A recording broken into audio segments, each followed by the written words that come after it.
नाशिक जिल्ह्यामध्ये भौगोलिक रचना ज्या आहेत, तर त्या भौगोलिक रचना सुद्धा खूप वेगळ्या प्रकारच्या आहेत. म्हणजे सह्याद्रीतले इतर किल्ले जे आहेत, तर भूस्तरीय रचना आणि किल्ले याचं सुद्धा एक वेगळेपण आपल्याला नाशिक जिल्ह्यामध्ये जाणवतं. हम्म. तर याबद्दल तू काय सांगशील? म्हणजे नाशिक जिल्ह्यामध्ये अशा कुठल्या भूस्तरीय रचना किंवा आहेत, की ज्या इतर जिल्ह्यांपेक्षा वेगळ्या आहेत आणि इतर किल्ल्यांपेक्षा वेगळ्या आहेत? ओके. तर यात असं आहे, आता मी त्या भूस्तरीय रचनांकडे आणि त्यांच्या सगळ्या त्या आश्चर्यांकडे पुढे येतोच. पण तत्पूर्वी मी एक अजून काही अनालिसिस किंवा काय म्हणता येईल त्याला, काही मॅप मी तयार करून बघितले आणि मला असं लक्षात आलं कालपर्यंतची घटना सांगतो की सह्याद्री मधला सर्वात मोठा परीघ म्हणजे घेरा, ज्याला आपण प्रदक्षिणा घातली जमिनीवरनं पायथ्याच्या गावापासून, तर असा घेरा असलेला किल्ला अंजनेरी आहे. पण नंतर मग का कोण जाणे माझ्याकडून हरिश्चंद्रगड सुटून गेला होता आणि मी तो नंतर चेक केला किंवा तो मोजून बघितला आज सकाळी. आणि हरिश्चंद्रगड हा सह्याद्री मधला सर्वात मोठा घेर असलेला किल्ला आहे. त्या पाठोपाठ अंजनेरीचा नंबर लागतो, अंजनेरीचा क्रमांक लागतो. हरिश्चंद्रगडाची जी परीघ आहे तो 20 किलोमीटरच्या आसपास आहे आणि त्याचं क्षेत्रफळ आपण जर मोजलं तर ते जवळपास 17.5 स्क्वेअर किलोमीटर येईल, इतकं ते मोठं त्याचा विस्तार आहे. पण हरिश्चंद्रगडाच्या ज्या डोंगराच्या सोंडा आहेत, म्हणजे इकडे लवाळीकडे आलेल्या किंवा इकडे खिरेश्वरकडे आणि त्या इकडे पाचनई आणि या सगळ्या भागामध्ये, तर त्या कोकणकड्याच्या खाली, तर हे सगळं जे बघायला गेलं ना तर त्याचा विस्तार खूपच म्हणजे प्रचंड आहे. आणि त्या खालोखाल अंजनेरी येतं, फार फरक नाहीये, परंतु अंजनेरी 19.5 किलोमीटरचा त्याचा घेरा आहे, परीघ आहे खालच्या बाजूला, म्हणजे पायथ्याच्या गावांमधून जर आपण त्याला प्रदक्षिणा केली तर. आणि त्याचा जो क्षेत्रफळ आहे ते 15 स्क्वेअर किलोमीटरचं येतं. त्याच्या तुलनेमध्ये मग काही अनेक लोकांचं असं म्हणणं होतं की मित्रांचं की अरे तू वेगवेगळ्या किल्ल्यांची सगळी मापं घे. तर मी जवळपास सगळ्याच किल्ल्यांची मापं बसल्या बसल्या घेण्याचा प्रयत्न केलाय आणि लॉकडाऊन असल्यामुळे ते बऱ्यापैकी मला वेळ मिळाला. तर त्याच्यामध्ये राजगड आणि रायगड यांचं मी घेरे चेक केले, जे पायथ्याशी आपण फेरी मारू शकतो. तर राजगडाचा 15 किलोमीटरचा एक परीघ भरला आणि रायगडाचा 14.5-15 किलोमीटरच तो पण भरलेला आहे. त्याच्या पुढे कोणी सांगितलं की पन्हाळा हा सगळ्यात मोठा असेल, तू पन्हाळा तपासून बघ. किंवा गाविलगडाचंही नाव सांगितलं, परंतु गाविलगड किल्ला हा महाराष्ट्रात जरी असला तरी तो सह्याद्रीचा भाग नाही. पण तरीही गाविलगडचे मी मोजून बघितला, तर गाविलगड हा साधारण 12 किलोमीटरचा त्याचा परीघ येतो. आणि जो पन्हाळा आहे तो 8.5 किलोमीटरचा त्याचा परीघ साधारणतः भरतो सुमारे. मुल्लेर आणि रावळ्या जावळ्या पण मी तपासून बघितले. मुल्लेर मला असं वाटलं होतं की फार मोठा त्याचा घेरा असावा, परंतु तो पण 11 किलोमीटर त्याचा घेरा आहे आणि रावळ्या जावळ्याचा 10.5 किलोमीटरचा घेरा आपल्याला दिसून येतो. हे एक वेगळं आणि वेगळा पद्धतीने अभ्यास केला तो मी तुमच्या समोर ठेवायचा प्रयत्न करतो. खरंच याच्यात अजून बरंच आपल्याला पुढे जाता येईल. पण या पद्धतीने पण किंवा ह्या दृष्टिकोनातून पण आपण विचार केला पाहिजे. आता सह्याद्रीमध्ये काय होतं की नुसते पायथ्याचेच घेरे नाहीत, पण अनेक किल्ल्यांच्या माथ्याचे पण आपण खरं म्हणजे मोजणी झाली पाहिजे. आणि ती अजूनपर्यंत आपल्याकडे अशी कुठे त्याची यादी नाहीये की प्रत्येक किल्ल्याच्या माथ्यावर साधारणतः किती त्याचा स्क्वेअर किलोमीटर किंवा त्याचा माथ्याचा जो क्षेत्रफळ आहे ते किती आहे. त्याच्यावरून आपल्याला बऱ्याच गोष्टींचं डेटा आणि त्याचं अनालिसिस आपण करू शकतो. तर ते करणं होणं गरजेचं आहे असं मला वाटतं.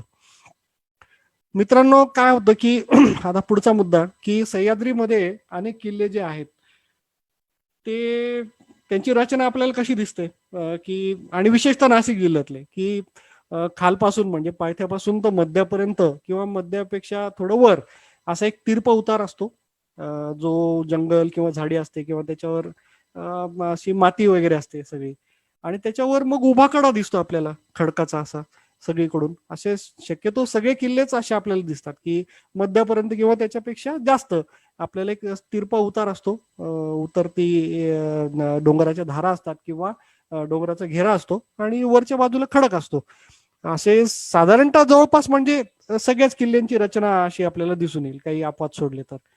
तर मग आपण त्या उतारावरनं तो चढून गेलो त्या मधल्या याच्यापर्यंत आणि खडकाच्या याला लागलो, आपण खडकाला लागलो. तर खडकाला लागल्यानंतर मग पुढे काय असतं, एक तर त्या खडकाला वळसा घालत आपण असं ट्रायव्हर्स मारतो आणि वरच्या बाजूला जातो, जिथून थोडासा कोण कमी असेल वर चढण्यासाठी आणि उभा असा कडा नसेल तिथून वर जायला रस्ता असतो, किंवा मग पायऱ्यांचा खोदीव मार्ग असतो त्याच्यातून वर जाण्यासाठी, माथ्यावर त्याला प्रवेश मिळण्यासाठी. तर असा जो पायऱ्यांचा उभ्या जो खडकामधला जो पायऱ्यांचा खोदीव मार्ग आहे, तो सर्वात लांब जो मार्ग आहे ना, किंवा सगळ्यात जास्त खोदलेला मार्ग आहे, तो किल्ला म्हणजे कुलंगे, असं माझा अभ्यास सांगतो. आणि माझा म्हणजे आमच्या सगळ्या मित्रांचा आणि आमच्या जे गुरु आहेत त्यांचं पण असंच म्हणणं आहे की तो मार्ग सगळ्यात जास्त खोदीव पायऱ्यांचा मार्ग, मोठा खोदीव पायऱ्यांचा मार्ग आहे. आपण बघा तुम्ही की कुलंगवाडीकडून आपण किंवा आंबेवाडीतून आपण कुलंगवर जेव्हा चढायला सुरुवात करतो, तर पहिला टप्पा साधारणतः आपण सोडला की पुढे ना आपल्याला जवळपास सगळ्या पायऱ्यांच्या मार्गावरनच जायला लागतं. अगदी म्हणजे आपण थकून जातो त्या पायऱ्या चढता चढता, इतक्या त्या पायऱ्या कोरलेल्या आहेत खालपासून वरपर्यंत, आणि थेट माथ्यापर्यंत पायऱ्यांचा मार्ग आहे. आणि जवळपास माथ्यावर जेव्हा जातो आपण, ती पायऱ्यांची अजून तीव्रता जास्त होते आणि अंगावर येतात ते, त्याचा कोन अधिक असा सरळ दिशेने असल्यामुळे तिथे म्हणजे आपल्याला नको नको होत आहेत, इतक्या त्या पायऱ्या आपल्या अंगावर येतात. तर आमच्या अभ्यासातून असं समोर आलंय की कुलंग किल्ल्याचा जो पायऱ्यांचा खोदीव मार्ग आहे, हा सह्याद्रीतला सगळ्यात लांबीचा आणि मोठा असा खोदीव मार्ग आहे, असं आपल्याला नक्कीच म्हणता येईल. आणि मग त्याच कुलंगचं पायथ्यापासून माथ्यापर्यंतची जी चढाई आहे, ती पण सर्वाधिक आहे सह्याद्री मधली, असं पुढे लक्षात आलं. अनेक किल्ल्यांच्या पायथ्याची गावं आणि त्याची समुद्र सपाटीपासूनची उंची, आता आपण समुद्र सपाटीपासूनची उंची जरी अनेक किल्ल्यांची जास्त असली तरी पण पायथ्याच्या गावाची पण उंची महत्वाची आहे. आणि पायथ्याच्या गावापासून नेमकी चढाई किती, तर ती जर चढाई आपण चेक करायला गेलो किंवा तपासायला गेलो, तर ती कुलंग किल्ल्याचीच सर्वाधिक चढाई असलेला जो किल्ला आहे सह्याद्री मधला, तो कुलंग आहे असं, आणि तोही नाशिक जिल्ह्यामध्ये येतो.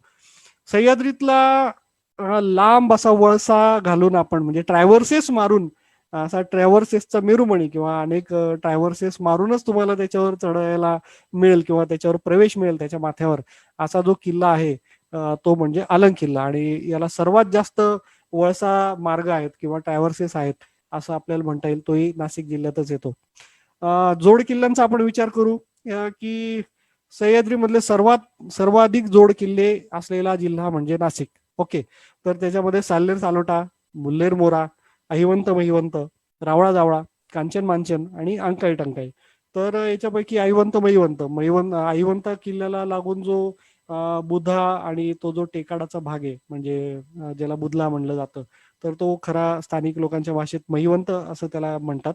मैवंत्या वगैरे असं ते काहीतरी त्यांच्या ग्रामीण भाषेत बोलतात, आणि त्याला आपण बुधलं असं म्हणतो, गिर्यारोहक. आणि कांचन मांचन म्हणजे कांचन जो किल्ला आहे, तर त्याच्या आपण मधल्या खिंडीत जातो.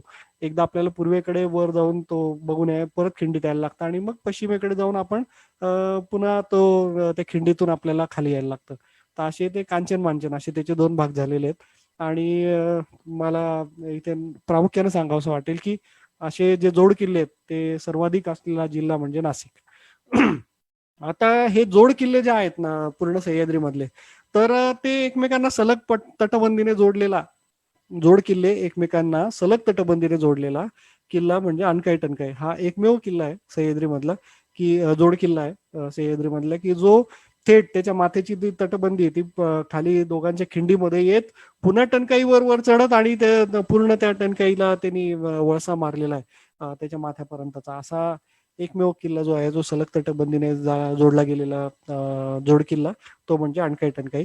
आणि विशेष म्हणजे अशी ही जी तटबंदी आहे जोड किल्ले जोडणारी, ही सर्वात मोठी तटबंदी ही अनकाई टणकाईची आहे, असं पण आमचं ऑब्झर्वेशन आहे.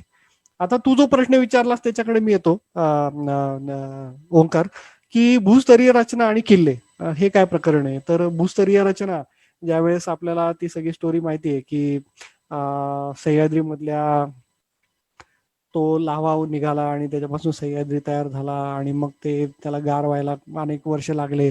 आपल्याला जर हे भूस्तरीय वर्णन वाचायचं असेल तर सांगाती सह्याद्रीच्या मधलं जे काही भूस्तरीय वर्णन दिलेलं आहे किंवा सह्याद्रीच्या निर्मितीची कथा दिलेली आहे ती अतिशय सुंदर आणि तशी कुठेही मांडणी झालेली नाही असं मला वाटतं. आणि त्याच्यामध्ये आपल्याला एक लक्षात येतं की भूस्तरीय रचनेनुसार दोन प्रकार असतात. त्यांना आपण भौगोलिक भाषेत किंवा भूस्तरीय भाषेमध्ये डाईक आणि व्होल्कॅनिक प्लग असं म्हणतो. आता ही डाईक जी आहे ती म्हणजे काय, तर त्याला जनरली म्हणजे साधारणतः सर्व गिर्यारोहक डाईक म्हणजे एक अरुंद लांबलचक आणि सरळसोट उंच अशी भिंत, तिला अरुंद माथ्याची, ती लांबलचक असते, एकदम लांबवर पसरलेली, तिला कुठलाही असं सपोर्ट नसतो खालचा सपोर्ट सोडला तर, आणि सरळ सोट असते तिची, माथ्यावरची रुंदी जी आहे ती पण अरुंद आहे. अशी जी भिंत असते कातळ भिंत तिला डाईक म्हणलं जातं. परंतु खऱ्या अर्थाने जर आपण डाईक म्हणायला गेलो तर ती भेगेमध्ये जो काही ज्वालामुखी आणि त्याचा लावा पाझरून ती जी हे तयार होते त्याला खरं म्हणजे डाईक म्हणलं जातं भूस्तरीय रचनेमध्ये. परंतु आपण गिर्यारोहक लोक या भिंतीला म्हणजे ही जी चिंचोळी अशी प्रस्तर भिंत आहे उंच अशी असलेली तिलाच आपण डाईक म्हणतो सगळेजण जनरल आपल्या गिर्यारोहकांच्या परिभाषेमध्ये.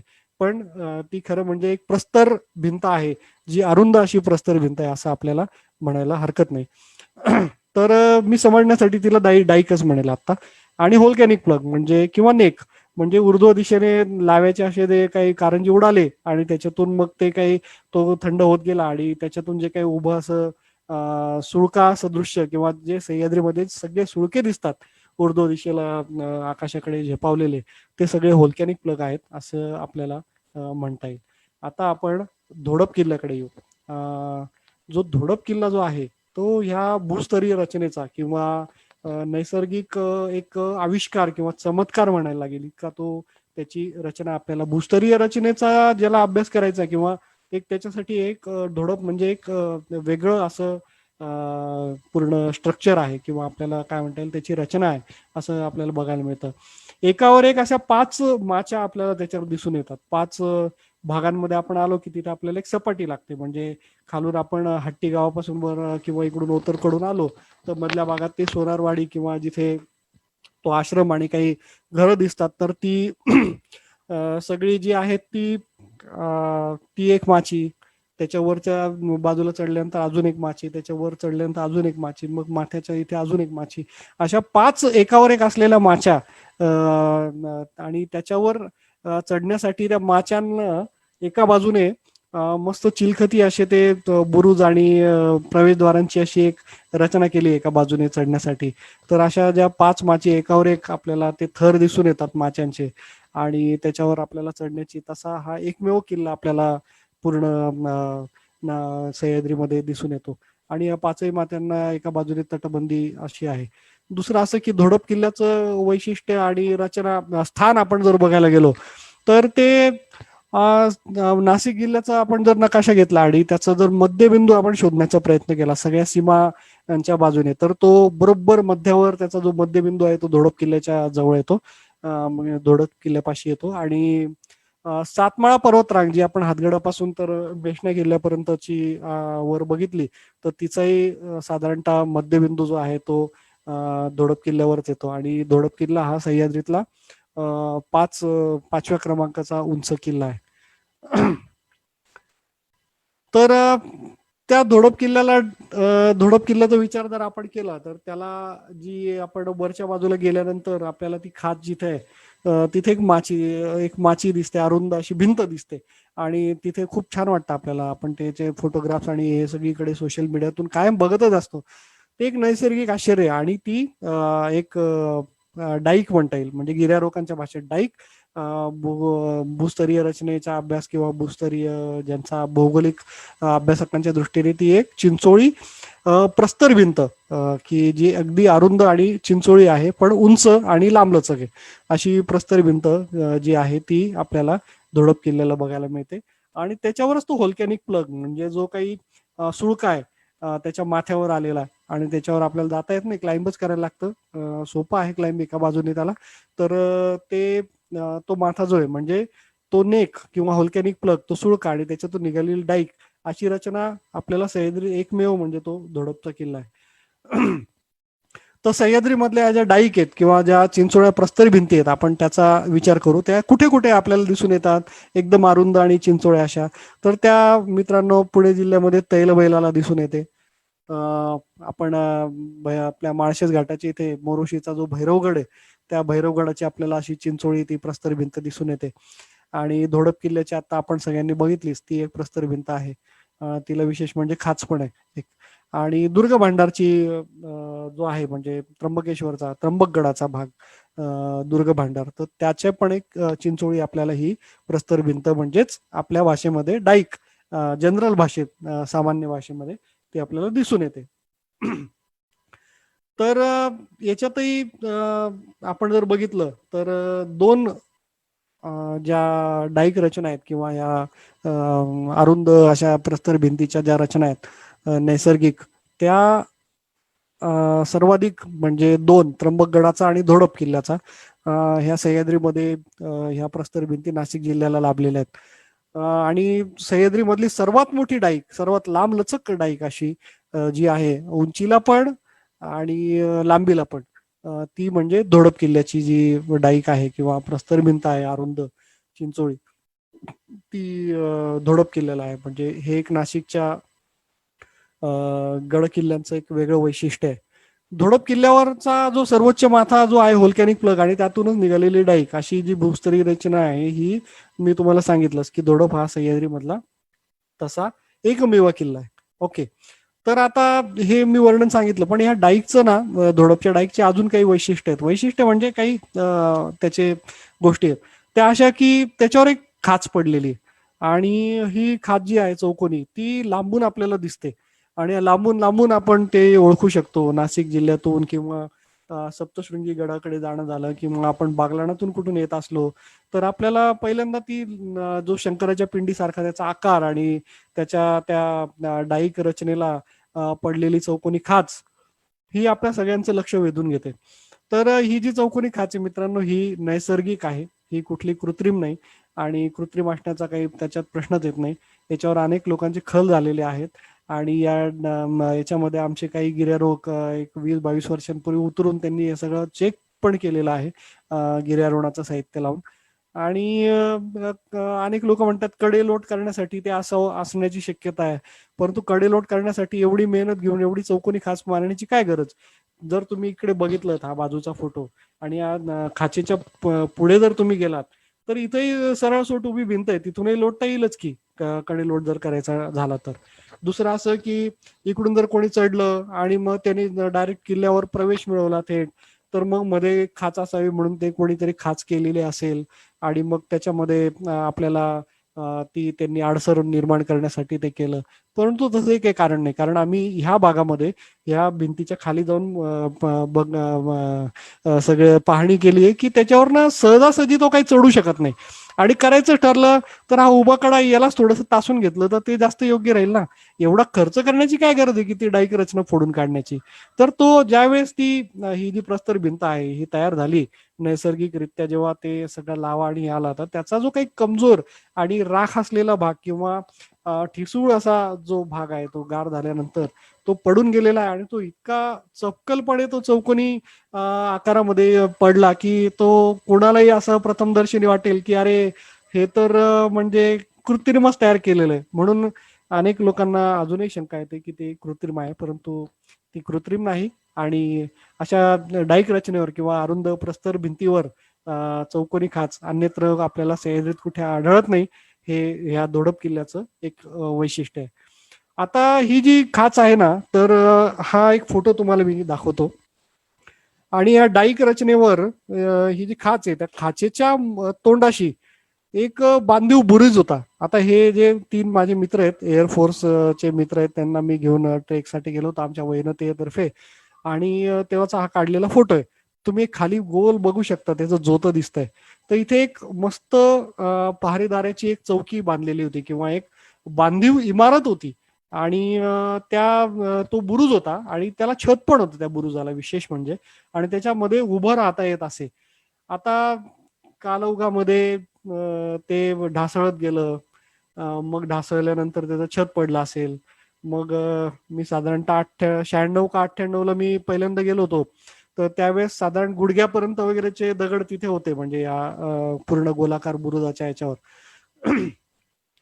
आणि लोकांना गंमत वाटत असेल कदाचित की हे खाली लोटलं तर काय मजा येत असेल, म्हणून कदाचित त्यांनी ती आपल्या विध्वंसक प्रवृत्तीनुसार हे सगळं काही ते पूर्ण ती इमारतच नष्ट करून टाकली आहे असं आपल्याला ते दिसून येतं. परंतु अशा अरुंद प्रस्तर भिंतीवर एका नैसर्गिक खाचेच्या तोंडावर एक असा छान तिथे बुरुज होता आणि त्याला छत सुद्धा होतं. अशा प्रकारचं ते एक रचना आपल्याला आज आपण दुर्दैवाने आपल्याला आज ती बघायला मिळत नाही, किंवा आपण त्याला मुकलो आहोत. आणि त्याचा एक पुरावा आपल्याला हरीश कापाडी यांच्या ट्रेक द सह्याद्रीज या पुस्तकात बघायला मिळतो. आता हरीश कापाडिया किती साली धोडपला गेले होते हे मला सांगता नाही येणार, परंतु त्यांच्या पुस्तकामध्ये ह्या जो बुरुज आहे आणि त्याला दरवाजा आहे, त्याला छत आहे, त्या बुरुजाच्या त्या खाचेवर असलेला बुरुज आणि त्याच्यातून हा धोडपचा घेतलेला जो फोटो आहे, आणि ते ह्या प्रकाश चित्रात आपल्याला दिसू शकतं की तो धोडपचा माथा आणि ते सगळं दिसतंय, आणि त्याचं प्रवेशद्वारासकट हे सगळं ती जी वास्तू आहे, स्थापत्य वास्तू, ती तिथे होती आणि ती आज आपल्याला नष्ट झालेली आहे. ते असं दुर्दैवाने आपल्याला म्हणावं लागेल. आणि खरं म्हणजे ते पोर्तुगीज बार्तिझन कशा असतात, म्हणजे पारेदाराच्या चौकींना पोर्तुगीज किल्ल्यांवर आपण गोवा आणि या सगळ्या भागात जर बघितले तर त्याला बार्तिझन नावाचा प्रकार असतो. म्हणजे पारेदाराची गोलाकार चौकी असते आणि तिला टोपी सारखं एक छत असतं आणि दरवाजा असतो. ती खूपच अरुंद असते, ही थोडी मोठी आहे, याच्यामध्ये 4-5 लोक आरामात आतमध्ये उभे राहू शकतील. तर ही वास्तू आज आपल्याला बघायला मिळणार नाहीये, किंवा बघायला मिळत नाही. ही आता फक्त हा एकमेव पुरावा आपल्याकडे हरीशबाईंच्या ह्याच्यातून बघायला मिळतो. आता तेच एक मोठं आपलं हे समजलं पाहिजे. पुढची जी डाईक आहे ती नाशिक जिल्ह्यातली म्हणजे धोडपची डाईक, आणि त्याचे काही किस्से सांगितलेच. पण त्र्यंबकगडाचा जो दुर्ग भांडार भाग आहे, तर त्या आपल्याला ती खाच लांबूनच दिसते खाली त्र्यंबकेश्वर मधून, किंवा पलीकडच्या बाजूने आपल्याला ती जी खाच आहे ती दिसते. आणि ती जी खाच आहे तीच डाईक आहे. अरुंद अशी भिंत आहे, प्रस्तर भिंत, आणि तिच्या खालच्या बाजूला गंगाद्वार वगैरे हे सगळे मंदिरं आहेत, गोरक्षनाथ गुफा आणि ते सगळं.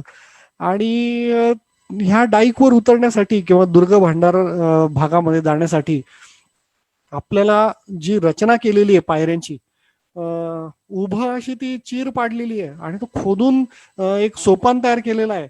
आणि त्या सोपान तयार करून आपल्याला ते एक प्रवेशद्वार आपल्याला उतरून आपण त्या प्रवेशद्वारातून बाहेर निघतो आणि त्या डाईकच्या माथ्यावर आपण प्रवेश मिळवतो, त्या भिंतीवर प्रवेश मिळवतो. मग ती भिंत जी आहे आपण ती हळूहळू चालत पलीकडे जातो. तिथे पुन्हा दुसरं प्रवेशद्वार लागतं आणि त्याच्यातून पुन्हा असा उभा कातळ कोरीव मार्ग किंवा खडक फोडून एक जिना तयार केला आणि त्याच्यातून आपल्याला त्या दुर्ग भांडर नामक भागावर आपल्याला प्रवेश मिळतो. ही जी रचना आहे ना, ही मात्र सह्याद्रीत कुठेही बघायला मिळत नाही. हे एक अनोखं असं दुर्ग स्थापत्य, किंवा आपल्याला एक त्याचं आर्किटेक्ट असं म्हणता येईल की अरे कोणी हे डोकं लावलं असेल आणि कशा पद्धतीने हे सगळं ते तयार केलं असेल, याचं आश्चर्य झाल्या वाचून आपल्याला राहत नाही. आणि मग ही जी रचना ही अशी एकमेव आपल्याला पूर्ण महाराष्ट्रामध्ये दिसून येते की ती डाईक किंवा अरुंद प्रस्तर भिंतीवर आपल्याला उतरण्यासाठी केलेले जिन्याचे मार्ग. विशेष म्हणजे एक जो जिना आहे आपण तो उतरलो आणि त्याचं जे दरवाजा आहे, प्रवेशद्वार आहे, ते पश्चिमेकडे तोंड करून आहे, आणि जे दुसरं आपण दुर्ग भांडारवर जे पुन्हा चढतो त्याचं पूर्वेकडे तोंड करून आहे. म्हणजे ते पण विरुद्ध बाजूंना त्या दोन्ही प्रवेशद्वारांची मस्त त्यांनी रचना केलेली आहे. ते दोन्ही एकाच दिशेला ठेवलेले नाहीत. म्हणजे किती ती रचना आणि हे सगळं आपल्याला दिसून येतं, हे आपल्याला कळतंय तिथे. आता हे जे दुर्ग भांडारवर आपण जे आता जातो, किंवा आपण आपल्यापैकी अनेक लोक गेले असतील किंवा जातील, तर त्यांना असा मोठा आता प्रवेशद्वार दिसतं. पण पूर्वी इथे सगळं दगड माती आणि ती सगळी त्र्यंबकेश्वर भागात अतिवृष्टी आणि पर्जन्य प्रवण क्षेत्र असल्यामुळे तिथे कायम भरपूर पाऊस होतो आणि मग ती सगळी माती वाहून येते. आणि त्याच्यामुळे आधी असं खिडकीसारखा एक छोटासा भाग होता आणि तो बऱ्याच वेळा अनेक वेळा पावसाळा झाल्यानंतर तो बंदही होऊन जायचा. मग तिथले स्थानिक आदिवासी कोळी जी मंडळी आहेत ती सगळी जायची टिकाव फावडं घेऊन आणि ते सगळं त्याला कोरून निदान त्याच्यातून निघता येईल एवढा असा मार्ग ते करायचे. पण हल्लीच एक 3-4 वर्षामध्ये कुठल्या तरी गड संवर्धन करणाऱ्या संस्थेने मात्र हे दोन्ही कडचे दरवाजे म्हणजे आपण त्र्यंबकगडावरनं त्या भिंतीवर येतो आणि पलीकडे दुर्ग भांडारवर चढतो, हे दोन्ही दरवाजे पूर्णपणे मोकळे केलेत, त्यांचं संवर्धनाचं काम केलंय आणि जे कोणी ज्या कुठल्या संस्थेने ते केलं असेल त्यांना नक्कीच धन्यवाद द्यावेसे वाटतात. आता ही डाईक रचना किंवा अरुंद प्रस्तर भिंत जी आहे, तर मित्रांनो मांगी तुळजी सुळक्याच्या दरम्यान पण ती आहे का, अशी मला कायम शंका येते. परंतु हे भौगोलिक जे अभ्यासक आहेत, भूगोल अभ्यासक किंवा भूस्तरीय रचनेचा जे अभ्यास करतात, तर त्यांनी त्याच्यावर प्रकाश टाकावा की मांगी आणि तुंगी या दोन सुळक्यांच्या मध्ये जी आपल्याला प्रस्तर भिंत दिसते किंवा डाईकची रचना दिसते, अरुंद अशी लांबलचक पसरलेली, हिला पण आपण डाईक मध्ये गणना करावा का? आणि जर ती तशी गणना होत असेल त्याची, तर ती नक्कीच सह्याद्रीमध्ये अजून एक आपल्याला अशी अरुंद प्रस्तर भिंत नाशिक जिल्ह्यामधली सामावता येईल. परंतु मांगी तुंगी हा काही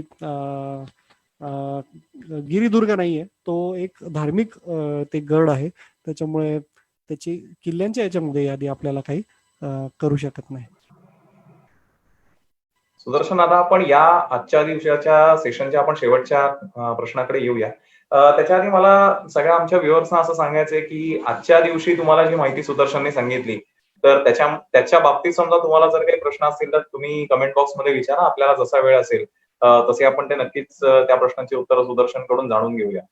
सुदर्शन, नेढं हा जो प्रकार आहे, तर हा खूप जणांच्या कुतूहलाचा विषय. म्हणजे सह्याद्रीमध्ये आपल्याला कुठल्याही भागात नाही, कुठल्याही किल्ल्यावर आपल्याला नेढं दिसल्याच्या नंतर आपल्याला एक खूप आत्मीयता वाटते की आपल्याला त्या नेड्यामध्ये जाता येईल का. पण नाशिक जिल्ह्यातल्या नेड्यांचं वैशिष्ट्य हे इतर महाराष्ट्रातल्या किल्ल्यांपेक्षा नक्कीच वेगळं आहे. तर या नेड्यांबद्दल काय सांगशील आणि त्याच्यानंतर नाशिक जिल्ह्यातली जी लेणी आहेत, तर याच्याबद्दल काय सांगशील? आपण हा शेवटचा प्रश्न घेऊया आणि आजच्या दिवसाची आपण मुलाखत, आजचं सेशन आपण कन्क्लूड करूया. सो नाशिक जिल्ह्यातल्या किल्ल्यांवरची नेडी किंवा कुठल्या डोंगराला जर नेडं असेल तर, आणि नाशिक जिल्ह्यामध्ये असलेली सुप्रसिद्ध लेणी, याबद्दल काय सांगशील? ओके. तू जसं सांगितलंस तसं की कुठलाही अभ्यास जो असतो त्याला वाव असतो, नवीन नवीन त्याच्यावर पैलूंचा अभ्यास करता आला येतो अजून. आणि मी ही मांडणी केली म्हणजे ही अगदी अचूकच आहे आणि ही शेवटचं शब्द आहे असं नाही. याच्यात जर काही चुकत असेल तर आपण तज्ज्ञ असाल, आपल्याला त्यातला अधिक अभ्यास असू शकतो, किंवा आपण जर वेगळ्या पद्धतीने अभ्यास केला असेल तर याच्यातल्या उणिवा ज्या आहेत त्या तुम्ही नक्कीच दाखवून द्या आणि त्या कमेंट बॉक्समध्ये टाका. म्हणजे त्यावर आपल्याला सगळ्यांना मिळून अजून अधिक आपल्याला प्रकाश पाडता येईल आणि आपल्या सह्याद्रीचं जे काही डॉक्युमेंटेशन आहे, दस्तावेज आहे किंवा त्यातले आशर आहेत, हे नक्कीच आपल्याला ते परिपूर्णतेकडे आपल्याला जाता येईल असं तरी मला वाटतं. तर नैसर्गिक नेडे म्हणजे नैसर्गिक लेणी पण आपण त्यांना लेणी काय म्हणायचं म्हणा, नैसर्गिक नेडे ते डोंगराला पडलेलं छिद्र त्यांच्या कड्यावर किंवा एखाद्या ठिकाणी खूप म्हणजे मोहक दिसतं. एखाद्या म्हणजे आता त्याला कसली उपमा द्यावी, पण ते खूपच छान दिसतं. प्रत्येकाला ते जे छिद्र आहे एखाद्या नैसर्गिक ठिकाणी एखाद्या डोंगराला पडलेलं, ते लांबून लांबून आपलं लक्ष वेधून घेतं. आणि असे जे नेडे असलेले नैसर्गिक इरोजन होऊन किंवा तिथलं हे पडून त्याला भोकं पडलेली आहेत, त्याला आपण नेडं म्हणतो. तर हे सगळ्यात सर्वाधिक नेडे असलेले जे किल्ले आहेत ते नाशिकमध्ये आहेत आणि सर्वाधिक नेडे असलेले डोंगर पण नाशिकमध्ये आहे असं माझा अभ्यास सांगतो. त्याच्यामध्ये मोहनदर, पिंपळा म्हणजेच कंडाळा, कणेरगड जो मार्कंडेयाच्या बाजूला आहे, कणेरा रामजी पांगऱ्यांचा, आणि मदनगड जो अलंगच्या बाजूला आहे तो, ह्या 4 किल्ल्यांना आपल्याला नैसर्गिक नेडे दिसून येतात. आणि नाशिकमध्ये अजून नैसर्गिक नेडे असलेले डोंगर म्हणजे गोरखगड जो अनकाई टंकाईच्या बाजूला आहे, चांबरलेणी जी नाशिकच्या रामशेज रांगेमध्ये आहे तिला नेडं आहे. जयदर जे गाव आहे कळवण तालुक्यामध्ये, आपण त्या भागात गेलो तर त्या भागामध्ये एका प्रमुख डोंगराला इतकं मस्त प्रॉमिनंट असं नेड आहे, मला त्याचं नाव विसरलो त्यामुळे मी जयदर गावाजवळील डोंगर असं, बहुतेक त्याचं नाव कळशा असं आहे पण आता मला ते आठवत नाही. आणि अंजनेरीच्या बाजूला पण एक सोंड निघालेली मुळे गावकडे, त्याला पण एक नेड आहे. अशी ही 7-8 नेडी आपल्याला नाशिक जिल्ह्यामध्ये दिसून येते. त्याच्यापैकी मोहनदरचं नेडं, कंडाळेचं नेडं, मदनगडचं नेडं आणि कणेरगडचं नेडं, आपण हे 4 प्रमुख जी नेडी आहेत ती गड किल्ल्यांना असलेली नेडी आहेत. आणि सर्वाधिक नेडे असलेले किल्ले हे पण नाशिक जिल्ह्यात आहे, हे मला नाशिक जिल्ह्याचं वेगळं वैशिष्ट्य वाटतं. त्याच्यामध्ये जे पिंपळागड किंवा कंडाळा किल्ल्याचं जे नेडं आहे हे सह्याद्रीला असलेलं सर्वात मोठं नेडं आहे आकाराने. असं आपण त्याचं जर आकारमान आणि सगळी मोजमापं केली तर आपल्याला दिसतं की हे सर्वात मोठं नेडं जे आहे ते नाशिक जिल्ह्यातच आहे, सह्याद्रीमधलं किल्ल्यांना असलेलं नेडं. ओके. तर त्याच्यामध्ये आपण हा फोटो बघतात की अनेक लोक त्याच्यात एकाच वेळेस सामावले जाऊ शकतात, इतकं मोठं ते छान असं नेडं आहे. आता तू म्हणलास त्या पद्धतीने की मी लेणी या श्रेणीकडे येतो. की खोदीव लेणी असलेले सर्वात जास्त किल्ले नाशिक जिल्ह्यामध्ये आहेत. आता भारतामधला जर विचार केला तर सर्वाधिक लेणी जी आहे भारताच्या याच्यामध्ये ती महाराष्ट्रात आहे. महाराष्ट्राचा विचार केला तर सर्वाधिक लेणी जी आहे ती पुण्यामधल्या जुन्नर तालुक्यामध्ये येते. परंतु किल्ल्यांचा जर विचार केला गिरिदुर्गांचा, की गिरिदुर्ग जे आहेत किल्ले आहेत आणि किल्ल्यांवर खोदीव लेणी जी आपल्याला जर आपण त्यांची यादी काढायला गेलो तर ती सर्वाधिक भरते ती नाशिक जिल्ह्यामध्ये. त्याच्यामध्ये अणकाई, इंद्राई, अंजनेरी, त्रिंगलवाडी आणि पट्टा किल्ला म्हणजे विश्रामगड अशा किल्ल्यांवर आपल्याला लेणी दिसून येते. ओके.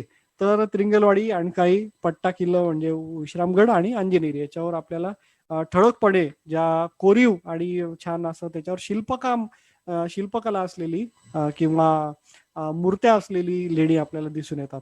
या व्यतिरिक्त नाशिक जिल्ह्यामध्ये अनेक लेण्या आहेत बरं का, म्हणजे किल्ल्यांवर. पण त्या लेण्या आपल्याला मूर्तिकाम किंवा त्याच्यावर इतर असं काही शिल्पकला दिसून येत नाही. पण अशा लेण्या असलेले डोंगर अनेक आहेत.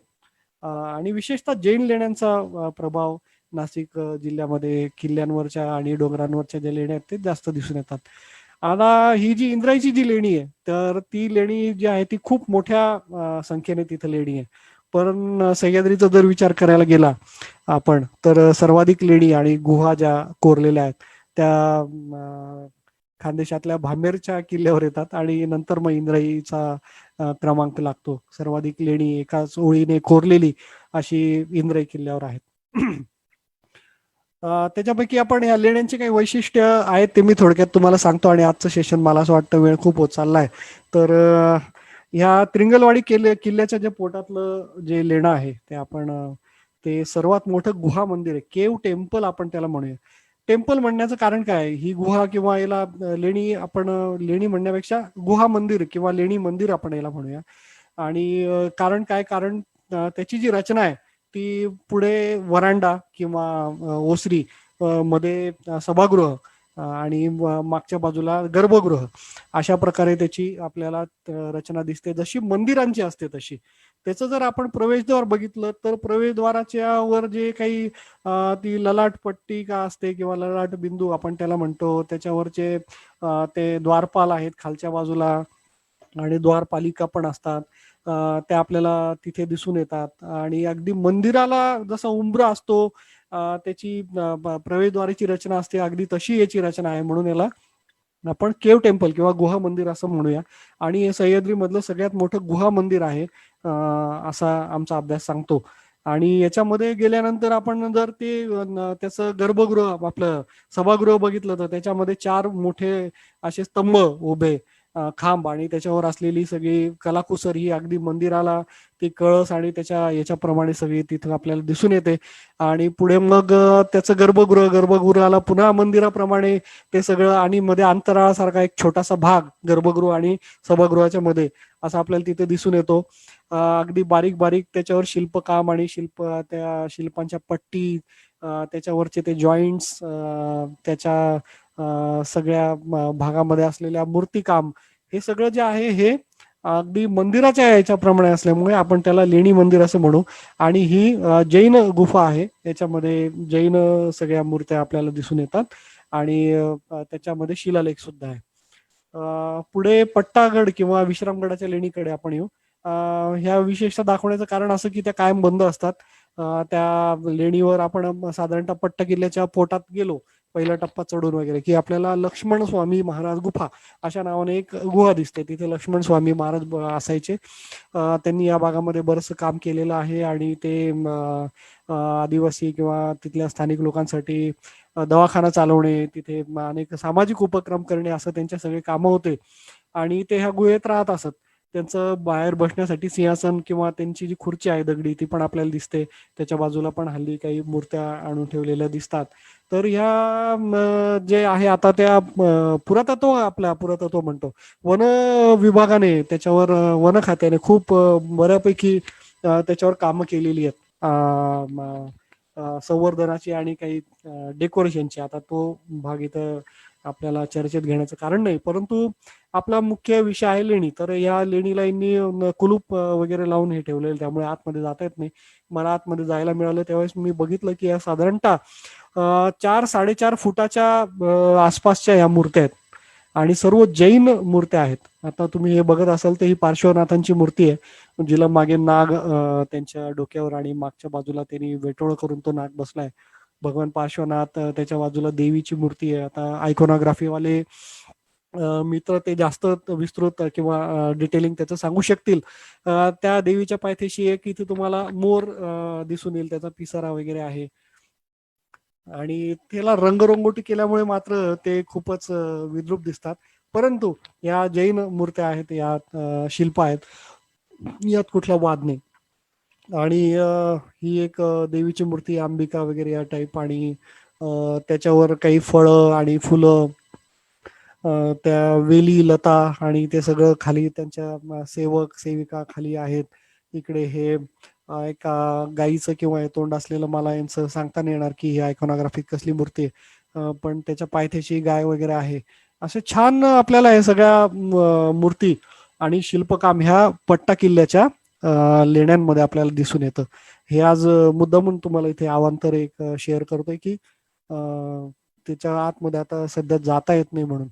तर तिथे एका त्या मूर्तीच्या वरनं मला हा एका शब्दाचा शिलालेख दिसून आलेला आहे. आता याचं मी वाचन करायचा प्रयत्न करतो, परंतु मला काही वाचता आलं नाही बरं काही, आणि याचं वाचन कुठे आहे का हे मिळवण्याचा प्रयत्न केला तर मला तेही काही सापडलं नाही.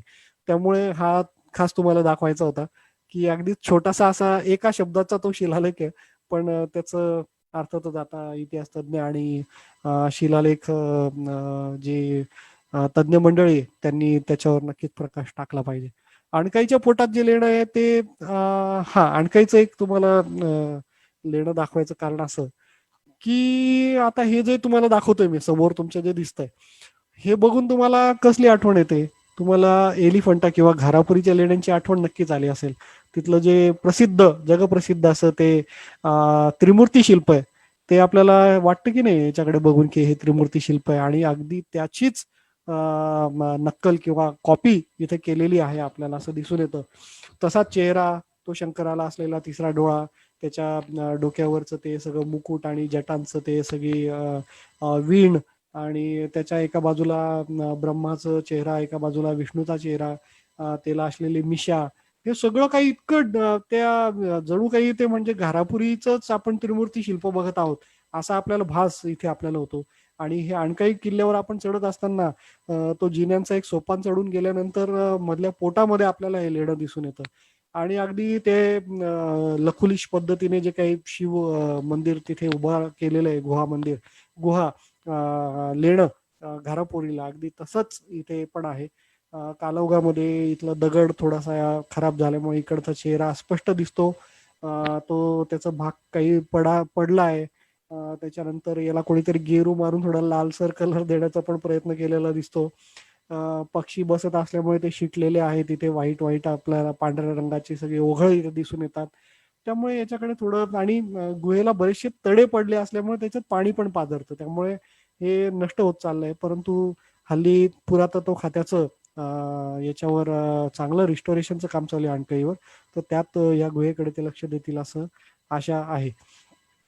हे जे लेणं आहे ना, याला विशेष म्हणजे बाहेरच्या बाजूला तुम्ही ते जय विजय आणि त्यांचे सगळे ते खाली लेणं अगदी म्हणजे घारापुरी सारखंच दिसतं, आणि याला संपूर्ण तुम्हाला प्रदक्षिणा पण घालता येते. इतकं सुंदर ते म्हणजे लेणं आहे, आणि ते एक वेगळ्या पद्धतीचं त्रिमूर्ती लेणं, आणि ते मंदिरासारखं त्याला प्रदक्षिणा मार्ग आणि ते सगळं त्याची रचना आहे, म्हणून खास मला तुम्हाला दाखवा असं वाटलं नाशिकच्या वैशिष्ट्यांमध्ये, म्हणून मी हे तुमच्या समोर ठेवतोय. मांगी तुंगी सुळक्यांवर ज्या लेणी समूह आहे, म्हणजे साधारण 11व्या शतकामधल्या ह्या लेण्या समजल्या जातात. ह्या पण जैन गुफा आहेत. आणि ह्या सगळ्या ह्या दोन जे मांगीचा सुळका आणि तुंगीचा सुळका यांचा जो पायथा आहे सुळक्यांचा, तर या सुळक्यांच्या पायथ्याशी गोलाकार आकारामध्ये या सगळ्या ज्या लेण्या कोरलेल्या आहेत. असं मात्र सह्याद्रीमध्ये कुठे असं आढळत नाही बरं का, की एखाद्या सुळक्या आहेत आणि त्या सुळक्यांभोवती असे मस्त त्या गोलाकार मार्गावर त्या खोदीव लेण्या केलेल्या आहेत. हे एक वेगळं वैशिष्ट्य आहे म्हणून मला खास तुम्हाला इथे दाखवा असं वाटलं. आणि त्या ज्या मांगी तुंगीच्या ज्या मूळ जे लयन शिल्प आहे किंवा लेणी तुम्हाला बघायला मिळतात त्या अशा पद्धतीने होत्या. सर्व जैन त्याच्यावर तुमच्या मूर्त्या दिसून येतात आणि खूप सुंदर असं त्या दगडामध्ये ते गोलाकार आपण फिरताना आपल्याला दिसत होत्या. आता होत्या म्हणण्याचं कारण असं की तिथे हल्लीच एक मोठी 108 फुटी वृषभदेवांची मूर्ती झालेली आहे. ती पूर्ण खडक फोडून ती मूर्ती तयार केली गेलेली आहे. तर ती करत असताना काही स्फोट करण्यात आले, काही त्याच्यावर हे करण्यात आले स्फोटक वापरून. त्यामुळे ह्या अनेक मूर्त्यांना तडे गेले. आता हे तडे गेले तर गेले, पण मग ते तडे गेलेल्या मूर्त्यांचं पूजा कशी करू शकणार किंवा हे कसं करू शकणार. त्यामुळे जैन समुदायाने ह्या सगळ्या मूर्त्यांना वज्रलेप केला आणि हे वज्रलेप केला आणि मग वज्रलेप केला इथपर्यंत ठीक आहे तडे गेलेल्या याच्यामध्ये. पण त्यांनी खाली त्याला टाईल्स पण बसवल्यात, फरसबंदी केली प्रत्येक याला. आणि वरच्या बाजूला तुम्ही बघू शकता की रंगरंगोटी वगैरे सगळं त्या पद्धतीने त्यांनी केलेलं आहे. आणि मग त्या मूळच्या ज्या लेण्या होत्या त्या आता हल्ली अशा दिसतात थोड्या थोड्या. काही त्याला तिथे पूजा करण्यासाठी आणि बसण्यासाठी कट्टे, त्याला काही त्या टाईल्स, संगमरवरी, फरसबंदी असं सगळं ते त्याचं स्वरूप आहे. त्याला बाहेरच्या बाजूने त्या प्रत्येक लेणीला किंवा गुहेला असं फेब्रिकेटेड एक मंदिर त्याला बांधण्यात आलं. त्याला एक छोटासा कळस पण करण्यात आला. त्याला फेब्रिकेटेड अशी सगळी कुलूप आणि सगळे दरवाजे असलेली हे बांधण्यात आली सगळी कडिकोंडा सकट. आणि हा जो प्रदक्षिणा मार्ग होता तो पूर्वी नैसर्गिक होता, पण आता तो पण कोबा वगैरे करून आणि त्याला तटबंदी आणि हे करून असं पूर्ण त्याला एक नवीन मंदिराचं स्वरूप दिलेलं आहे. आणि आता जर तुम्ही त्याच्यामध्ये हल्ली बघायला गेलात तर तुम्हाला मूळ लेणी कशी होती हे मात्र म्हणजे मला नाही वाटत की ते आता ते बघायला मिळेल म्हणून. अर्थात हा धार्मिक आस्थेचा विषय आहे आणि त्याच्यात पुरातत्वीय अंगाने व्हायला हवं असं आपल्यासारख्यांना वाटतं, परंतु आपण त्यात काही करू शकत नाही.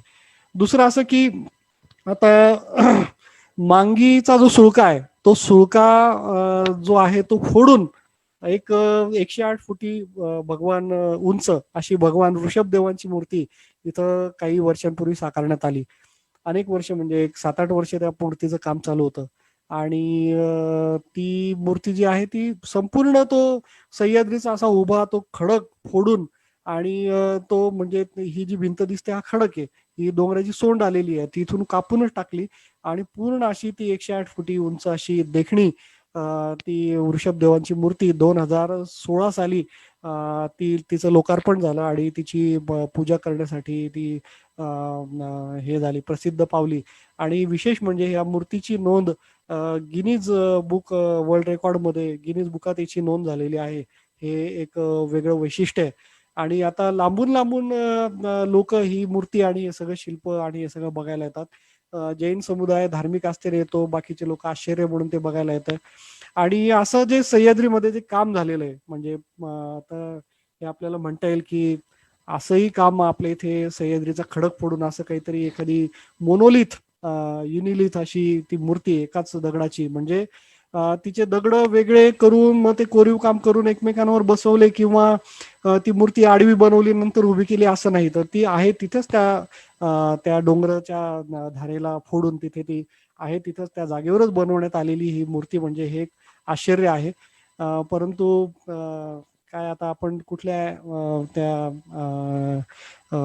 दृष्टीने त्याच्याकडे बघू म्हणजे धार्मिक की जागतिक आश्चर्य, तर त्या पद्धतीने आपण तिथे जाऊन नक्कीच भेट देऊ शकता. हे नाशिकच्या याचं वेगळेपण आहे.